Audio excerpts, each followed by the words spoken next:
Hello dear students. और आज के इस वीडियो में हम लोग बात करने वाले हैं क्लास 12th के चैप्टर नंबर 1 के सभी ऑब्जेक्टिव क्वेश्चन जो आपके board exam point of view से प्लस आपके competitive exam point of view से बहुत ही इंपॉर्टेंट होने वाला है। एक एक करके सारे क्वेश्चन को हम लोग ऑब्जेक्टिव वाइज देखेंगे और एक एक करके सारे चैप्टर को आपको यहां से मिल जाएगा सभी प्रैक्टिस करने के लिए सभी चैप्टर वाइज क्वेश्चन का। तो चलिए एक एक करके सारे क्वेश्चन को डिस्कस करते हैं। और आज का जो चैप्टर होगा वो फर्स्ट चैप्टर है बायोलॉजी का, जो कि पूरे हिंदी में होने वाला है, जीवों में जनन। और जीवों में जनन का जो पहला क्वेश्चन आपके स्क्रीन पर है कि आवृत्तिबीजी पौधों के भ्रूणपोष में गुणसूत्र की गुणसूत्र गुणता क्या है। फिर से एक बार रिपीट करते हैं क्वेश्चन कि आवृत्तिबीजी पौधों के भ्रूणपोष में गुणसूत्रों की सूत्र गुणता क्या है। तो आपको बता दें, अगर आपको ये आंसर पता है तो ठीक है, अगर आपको नहीं पता है तो ध्यान रखिएगा इसका आंसर 3n होता है। कितना होता है? 3n होता है। फिर से एक बार रिपीट कर देते हैं क्वेश्चन को। क्या सर कि आवृत्तिबीजी जो पौधे होते हैं उसमें भ्रूणपोष जो होता है, भ्रूणपोष का गुणसूत्र की सूत्र गुणता क्या होता है। जनरली कोई भी सेल के बारे में अगर डिस्कस करें तो कोई भी सेल कितना होता है, या तो वो द्विगुणित होता है या तो अगुणित होता है। लेकिन यहां पे बात कर रहा है भ्रूणपोष के बारे में, आवृत्तिबीजी पौधे के बारे में। सर एक बार आप रिपीट कर दीजिए कि आवृत्तिबीजी पौधा क्या होता है। आवृत्तिबीजी पौधा उसको कहते हैं जो क्या होता है, फ्लावरिंग प्लांट्स होता है। जितने भी फ्लावर्स वाले प्लांट होते हैं वो आवृत्तिबीजी पौधा कहलाते हैं, जिसको इंग्लिश में एंजियोस्पर्म कहते हैं। अब हम लोग बात करते हैं कि एंजियोस्पर्म के जो ओव्यूल होता है, ओव्यूल में क्या होता है, एक एग सेल होता है, मिडिल में सेंट्रल सेल होता है और सेंट्रल सेल के पास 2 न्यूक्लियस होता है। चूंकि जो मेल गैमेट्स है, मेल गैमेट्स जाकर के एक सेंट्रल के सेल के साथ फ्यूज कर जाता है और दूसरा एक सेल के साथ फ्यूज कर जाता है। और जब सेंट्रल सेल के साथ जब फ्यूज करता है, देखिए उसका कुछ संरचना इस तरह से दिखेगा। आपको जरा सा देखिएगा, ध्यान रखिएगा, ये संरचना आपको ऐसे दिखेगा। यहां से पेन ले लिए, ऐसे करके यहां पे, और यहां पे ये जो होगा उसको एंटीपोडल साइड कहते हैं, जिसमें 3 सेल मिलेगा। और यहां पे जो होगा सिनर्जिड होगा 2 साइड से, और यहां पे बीच में उसका एक सेल होगा और इसको सेंट्रल सेल कहेंगे, जिसमें 2 न्यूक्लियस पाया जाएगा। जब यहां से पोलन ग्रेन आएगा, पोलन ग्रेन ब्रस्ट होकर के 2 मेल गैमेट बना लेगा। एक मेल गैमेट्स यहां पे फ्यूज हो जाएगा और दूसरा मेल गैमेट्स आपका यहां पे फ्यूज हो जाएगा। और ये जब फ्यूज हो जाता है इसी को कहते हैं ट्रिपल फ्यूजन या तो डबल फर्टिलाइजेशन। जब ये फ्यूज होता है तो यहां पे जो माफ कीजिएगा, यहां पे जो गुणसूत्र की सूत्र गुणता जो होता है वो 3n होता है। इसीलिए इसका आंसर क्या हो जाएगा? 3n। समझ में आ गया? C number. चलिए नेक्स्ट क्वेश्चन की ओर मूव करते हैं, देखते हैं हम लोग का नेक्स्ट क्वेश्चन क्या है। लिखा हुआ है कि सूक्ष्म प्रजनन में क्या संभव है, अलैंगिक जनन या फिर अलैंगिक प्रजनन, लैंगिक प्रजनन, ए बी दोनों, इनमें से कोई नहीं।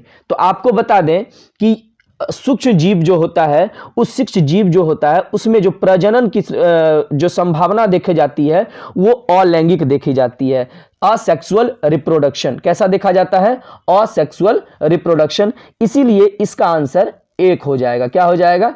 1 हो जाएगा। ठीक है, आप स्क्रीनशॉट लेकर के रख सकते हैं, नहीं तो अगर इस क्वेश्चन का पीडीएफ अगर चाहिए आपको तो आप ये पीडीएफ हमको व्हाट्सएप पे मैसेज कर सकते हैं।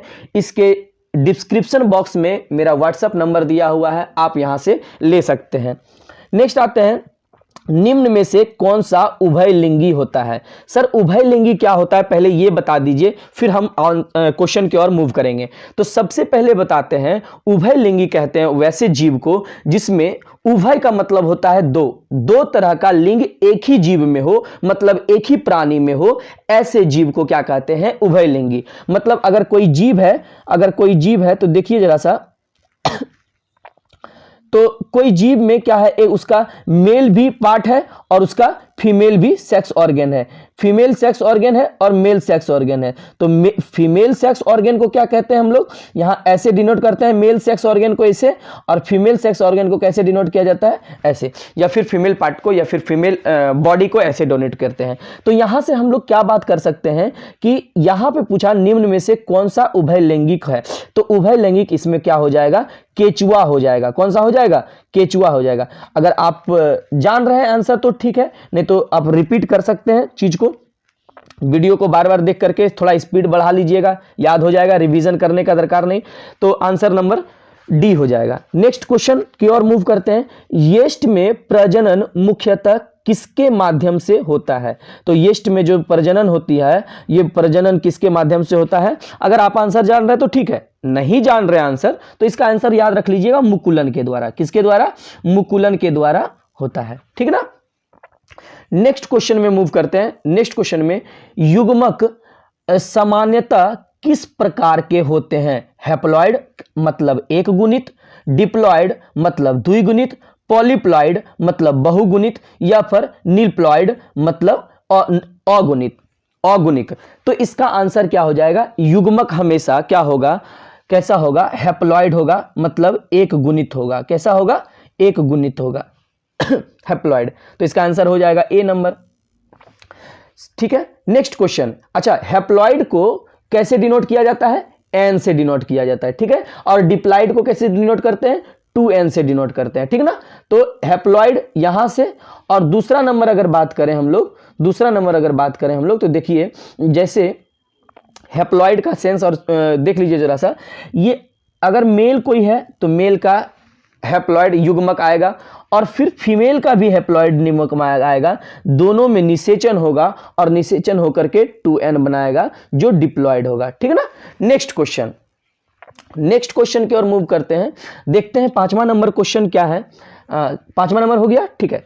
निम्नांकित किसमें पादप काय अगुणित होता है, पादप काय मतलब होता है प्लांट बॉडी, प्लांट बॉडी इसमें अगुणित किसमें होता है, शैवाल में, कवक में, ब्रायोफाइटा में, या इनमें से सभी। ये क्वेश्चन आपके चैप्टर से दिया गया है, लेकिन लास्ट पोर्शन से दिया गया है। तो इसमें क्या आंसर हो जाएगा, इसका आंसर हो जाएगा इनमें से सभी।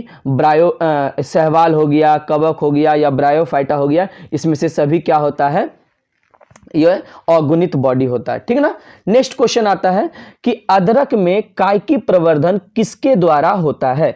तो अदरक में जो कायकी प्रवर्धन होता है, ध्यान रखिएगा, हमेशा याद रखिएगा, अदरक और केला में हमेशा राइजोम होता है। क्या होता है, राइजोम होता है। रिपीट करने का कोई जरूरत नहीं है, आप दोबारा इस वीडियो को स्पीड से देख सकते हैं ताकि आपको रिवाइज हो जाएगा।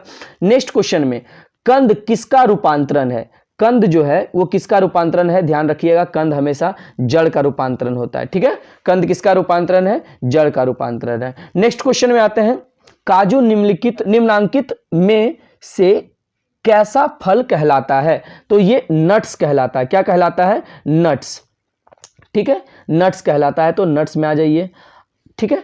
नेक्स्ट में आता क्वेश्चन है, गैम्यूल्स का निर्माण किसमें होता है, गैम्यूल्स का निर्माण किसमें होता है। तो गैम्यूल्स का निर्माण होता है, आंसर इसका हो जाएगा स्पंज में। किसमें होता है, स्पंज में गैम्यूल्स का निर्माण होता है, ठीक ना। तो आइए इसका आंसर डी में लगा दीजिए, गैम्यूल्स का निर्माण स्पंज में होता है। आप इसका स्क्रीनशॉट लेकर के भी रख सकते हैं, ठीक है। नेक्स्ट क्वेश्चन में आते हैं 11 नंबर, 124 शुक्राणुओं के निर्माण में कितने अर्धसूत्री विभाजन की आवश्यकता है। अब से फिर से एक बार रिपीट करते हैं ये क्वेश्चन कि 124 गुणसूत्रों में या गुणसूत्रों के निर्माण में कितने अर्धसूत्री विभाजन की आवश्यकता है। तो इसका आंसर रख लीजिएगा हमेशा, इसका आंसर हो जाएगा बी नंबर। 124 के लिए 31 विभाजन होगा। कितना विभाजन होगा, 31 विभाजन होगा। आंसर हो जाएगा बी, ठीक है ना। नेक्स्ट बढ़ते हैं, केचुआ प्राणी है एक लैंगी, द्विलिंगी, अलैंगिक या नपुंसक। तो इसका आंसर हो जाएगा, अभी इससे पहले भी क्वेश्चन ये रिपीट हुआ था। तो केचुआ कैसा प्राणी है, उभयलिंगी है या द्विलिंगी कहते हैं उसको। क्या कहते हैं इसको, उभयलिंगी या द्विलिंगी। तो इसका आंसर क्या हो जाएगा, इसका आंसर हो जाएगा बी नंबर। कौन सा हो जाएगा, बी नंबर, ठीक है। नेक्स्ट क्वेश्चन आता है 13 में। 13 क्वेश्चन देखते हैं क्या है 13 क्वेश्चन। 13 क्वेश्चन है, इनमें कौन सा भाग अगुणित है? अगुणित कहने का मतलब जो कोशिका होगा वो n नंबर ऑफ क्रोमोसोम होगा, मतलब आधा नंबर ऑफ उसका गुणसूत्र होगा। तो यहाँ पे आते हैं अंडाशय है या परागकोश है या पराग है या युग्मनज है। तो याद रखिएगा हमेशा ये जो जब भी अगुणित का बात करेगा, अगुणित में हमेशा पराग ही होगा जो क्या होगा, जो अगुणित होगा। ठीक है ना, सी नंबर इसका आंसर हो जाएगा, पराग। ठीक है, नेक्स्ट नंबर आते हैं, इनमें किसे बंगाल का आतंक कहा जाता है? बंगाल का आतंक जलकुंभी को कहा जाता है। बंगाल का आतंक किसको कहा जाता है? जलकुंभी को। इसका आंसर हो जाएगा बी नंबर। क्या हो जाएगा? B number. तो ध्यान रखिएगा, बंगाल का आतंक किसको कहा? बी नंबर हो गया इसका आंसर। जरा सा, हाँ, तो यहां से आ जाएगा बी नंबर, जलकुंभी। ठीक है ना। नेक्स्ट आते हैं 15 नंबर क्वेश्चन में। 15 नंबर क्वेश्चन पूछ रहा है, इनमें कौन ठहरे हुए पानी में उगकर ऑक्सीजन खींच लेता है? फिर से इसका आंसर हो जाएगा जलकुंभी, क्योंकि आप देखिए ये प्लांट को आप कभी देखे होंगे, ये प्लांट जलकुंभी का प्लांट है जो क्या कर रहा है, पानी में बहुत ही जल्दी ग्रो कर जाता है। 8 महीना के अंदर पूरा तालाब भर जाएगा और तालाब भर करके वहां से जितना भी ऑक्सीजन है वो ड्रेन कर लेगा, खींच लेगा। इसके वजह से क्या होता है, वहां की मछलियां, मतलब पानी में रहने वाले जीव वहां का मर जाता है ऑक्सीजन के अभाव में। इसीलिए इस जीव को और इस जलकुंभी को बंगाल का आतंक कहा गया है, मतलब टेरर ऑफ बंगाल। इसको इंग्लिश में वाटर हाइसिंथ कहते हैं। क्या कहते हैं? Water hyacinth. ठीक है ना। चलिए नेक्स्ट में बढ़ते हैं। जब नर और मादा गैमेट में युग्मन होता है तब यह क्या कहलाता है? तो यह कहलाता है, क्या बताइए आपको आंसर? अगर जान रहे हैं तो ठीक है, नहीं जान रहे हैं तो 1 नंबर लिख लीजिए। जब युग्मक का निर्माण हो रहा है और दोनों गैमेट मिल रहा है तो यह संभव कब होगा? जब लैंगिक जनन होगा, तब क्या हो जाएगा? इसका आंसर हो जाएगा लैंगिक जनन। ठीक है ना। नेक्स्ट क्वेश्चन, मध्य चक्र जिसको ऑस्टियस साइकिल पाई जाती है गाय में, भेड़ में, कुत्ता में, सभी में, तो इसका आंसर हो जाएगा सभी में, क्योंकि आप पढ़े होंगे प्राइमेट्स और नॉन प्राइमेट्स, ये सब प्राणी नॉन प्राइमेट्स है और नॉन प्राइमेट्स में ऑस्टियस साइकिल होता है और प्राइमेट्स में कैसा होता है? मेंस्ट्रुअल साइकिल होता है। ठीक है ना।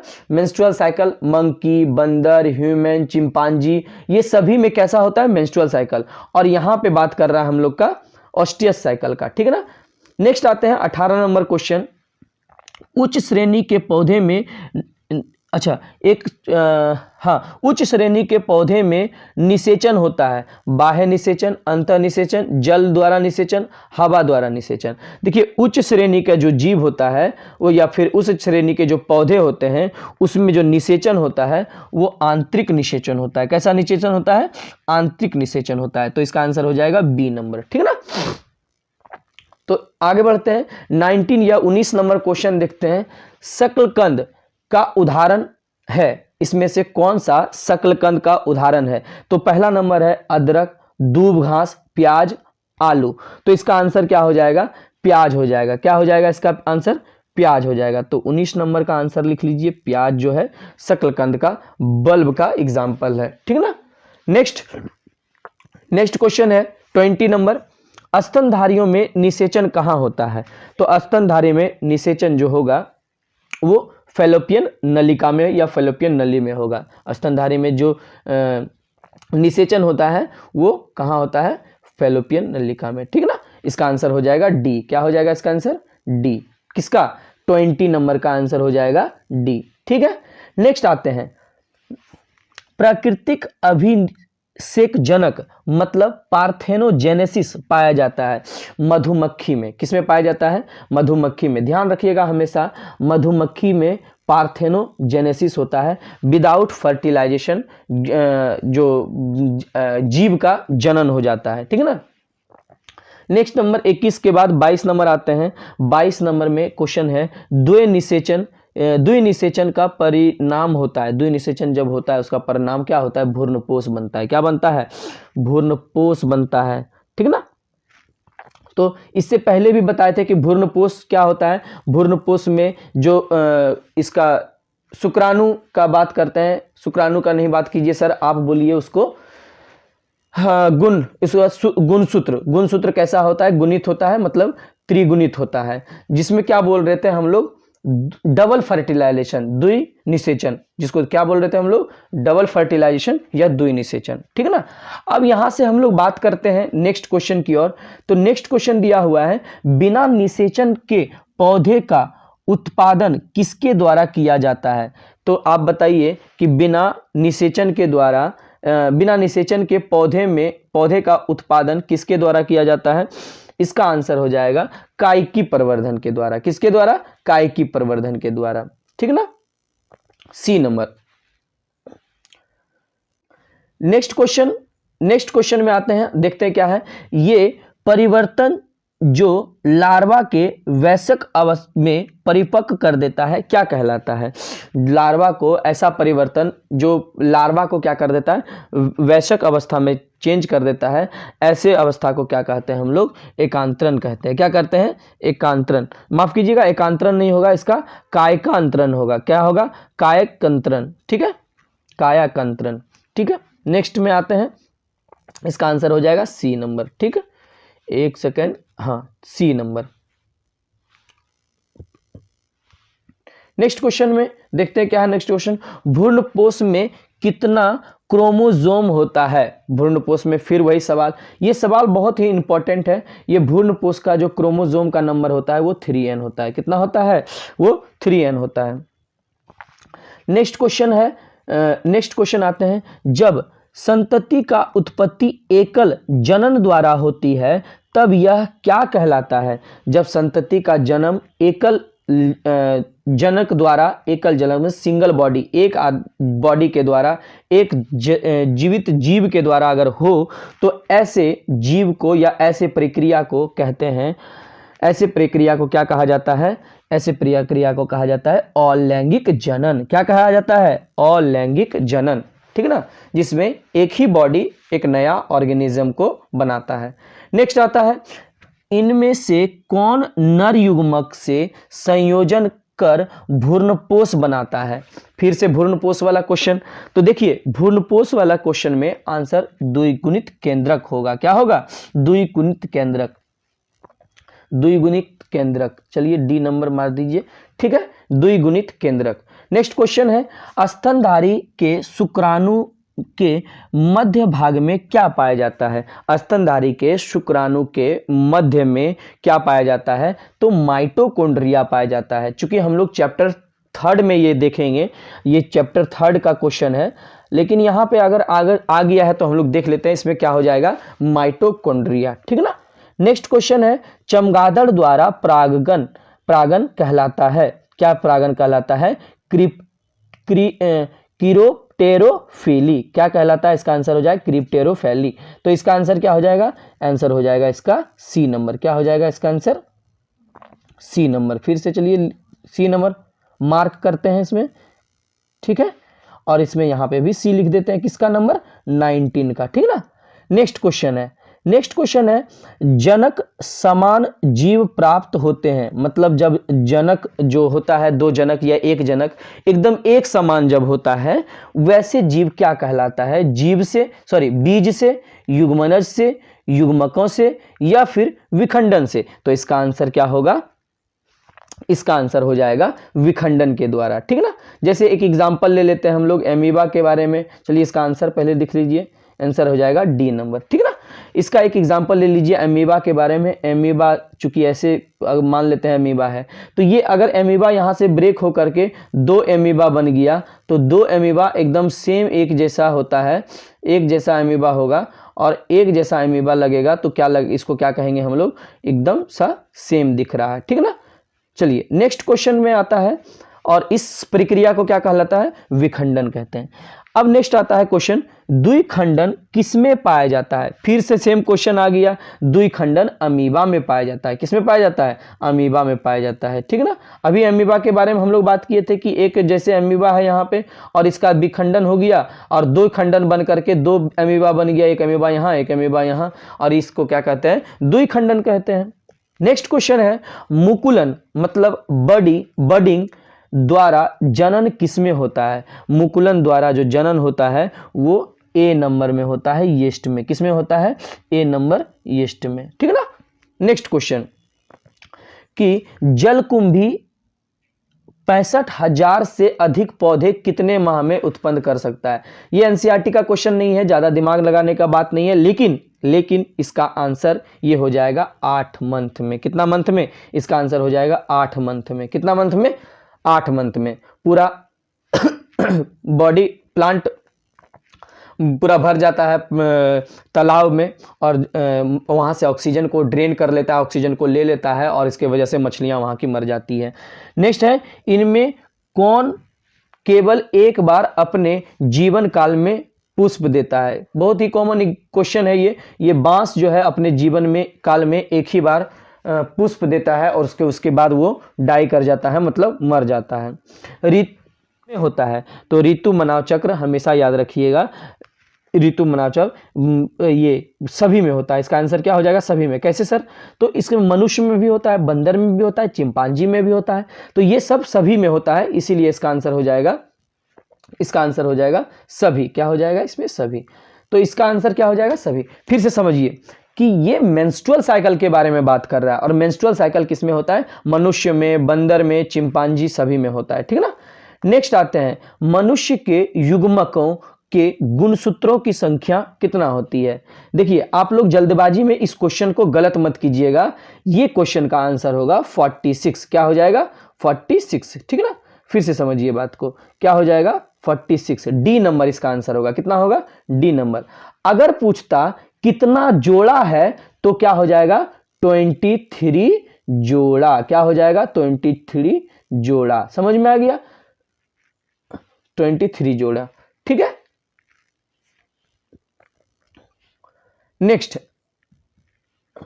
क्वेश्चन है, इनमें कौन अंडप्रजक है? अंडप्रजक मतलब ओविपेरस। ओविपेरस प्राणी कौन है जो अंडा को जन्म देता है? तो इसमें क्या हो जाएगा? मुर्गी है, सांप है, मगरमच्छ है, तो इसमें सभी हो जाएगा।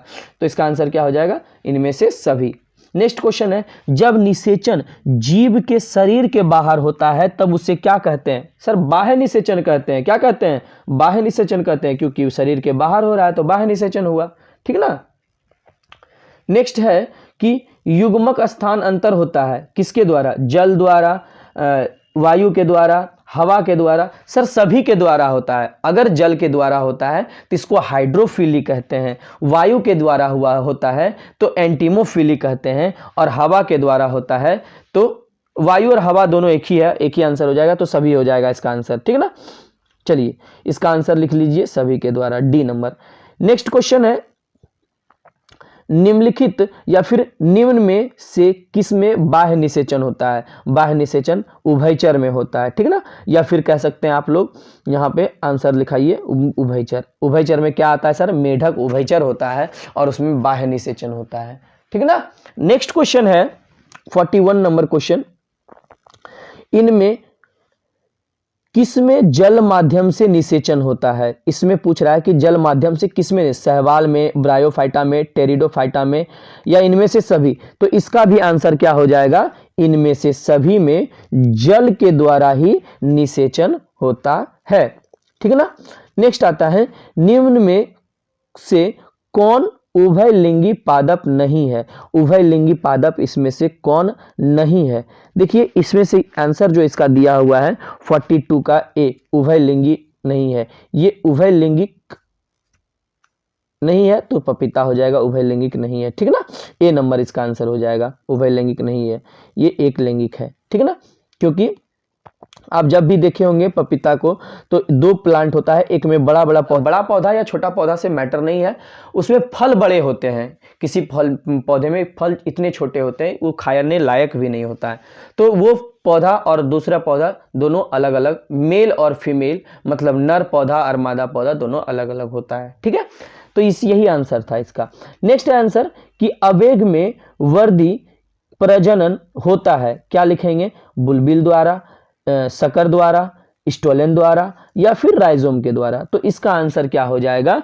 इसका आंसर हो जाएगा 1 नंबर, और इसका आंसर है बुलबुल के द्वारा। किसके द्वारा? बुलबिल के द्वारा।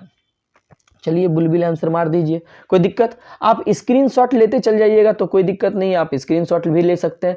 अगर ये पीडीएफ का नोट्स, ये पीडीएफ आपको चाहिए तो पीडीएफ भी आप हमको व्हाट्सएप से कॉल करके, व्हाट्सएप पे मैसेज करके आप हमसे मंगा सकते हैं। चलिए नेक्स्ट आता है कि 44 नंबर क्वेश्चन है, निम्न में से कौन सा जंतु उभयलिंगी नहीं है? उभयलिंगी इसमें से कौन है? जोंक उभयलिंगी होता है, केचुआ उभयलिंगी होता है, फीता कृमि उभयलिंगी होता है, घरेलू मक्खी इसमें उभयलिंगी नहीं होता है। तो घरेलू मक्खी इसका आंसर हो जाएगा। इसका आंसर क्या हो जाएगा? घरेलू मक्खी। क्या हो जाएगा इसका आंसर? घरेलू मक्खी। चलिए नेक्स्ट आते हैं हम लोग, इसका आंसर डी नंबर में लेकर के वीडियो पॉज कर सकते हैं तो करके स्क्रीनशॉट रख लीजिए। ये लास्ट क्वेश्चन है, शरीर के बाहर होने वाले निषेचन क्या कहलाते हैं? इन विट्रो या इन विवो? याद रखिएगा, शरीर के बाहर जो निषेचन होता है इन विट्रो फर्टिलाइजेशन कहा जाता है, जिसको एक अलग नाम देते हैं। इसी के इन विट्रो फर्टिलाइजेशन को भी दूसरा नाम से जाना जाता है टेस्ट ट्यूब बेबी। ठीक है ना? इस तरह से अभी हम लोग पहला चैप्टर का सारे इंपॉर्टेंट क्वेश्चन, जो टोटल 45 क्वेश्चन है, अभी देखें। अगर ये आपको समझ में नहीं आया, इसमें समझने वाला कोई बात नहीं था, आप आराम से फिर से एक बार रिपीट कीजिए, चीजें आपको याद हो जाएंगी और याद होने के बाद आप एग्जाम में अच्छा कर सकते हैं। अगर आपको याद नहीं होता है तो फर्स्ट टाइम को नॉर्मल स्पीड में देखिए, सेकंड टाइम में क्या कीजिए, उसको स्पीड को बढ़ा लीजिए और फिर से देख लीजिए और फिर से सुन लीजिए, इससे आपको बेनिफिट होगा। चलिए आज के इस वीडियो में इतना ही है, मिलते हैं नेक्स्ट वीडियो में फिर से। नेक्स्ट चैप्टर कल ही पुष्प पादप में लैंगिक जनन, पुष्प पादप में लैंगिक जनन का ऑब्जेक्टिव क्वेश्चन कल ही आपको इसी टाइम में इसी चैनल पे मिल जाएगा। इसीलिए इस चैनल को आपको सब्सक्राइब करके रख लेना चाहिए, बेल आइकन के नोटिफिकेशन ऑन कर लेना चाहिए, ताकि जब भी कोई इंफॉर्मेशन आए मैं आपको इन्फॉर्म कर सकूं। चलिए थैंक यू वीडियो देखने के लिए, धन्यवाद। मिलते हैं नेक्स्ट वीडियो में।